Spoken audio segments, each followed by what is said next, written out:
Patient যারা খুবই গুরুতর আহত ছিল এবং খুবই আশঙ্কাজনক অবস্থায় তারা এখনো আছে। 1500 patient, more than 15 or 1500 patient আমরা 1500। জি। তো আমি আজকে দুপুর 2:30টায় এসেছি।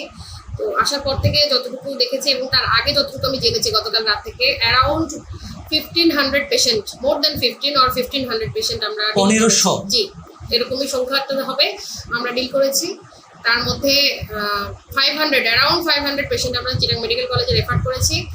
এর ভিতরে 10 জন, মোর দেন 10 or মেবি 10 পেশেন্ট যারা খুবই গুরুতর আহত ছিল এবং খুবই আশঙ্কাজনক অবস্থায় তারা এখনো আছে।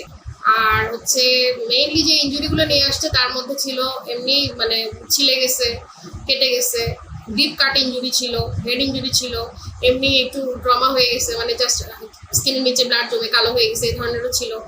মোট কথা মেজর মাইনর সব ধরনের ইনজুরি কেসই আমাদের ছিল। বসুন্ধরা টিস্যু, অশুদ্ধতার বিরুদ্ধে এক বিন্দুও ছাড় নয়।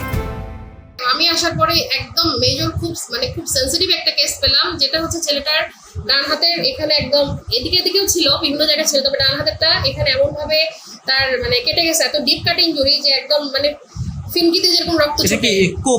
হ্যাঁ, কোপ ডিপ কাট ইনজুরি। হ্যাঁ, একদম ফিনকিতে যেভাবে রক্ত ছুটে একটা একটা পশু প্রাণী আমরা জবাই করলে যেরকম দেখতে পাই, ঠিক ওইভাবে। হ্যাঁ, একদম ফিনকি দিয়ে রক্ত খুব প্রবল বেগে তার রক্ত শরীর থেকে বের হয়ে যাচ্ছে।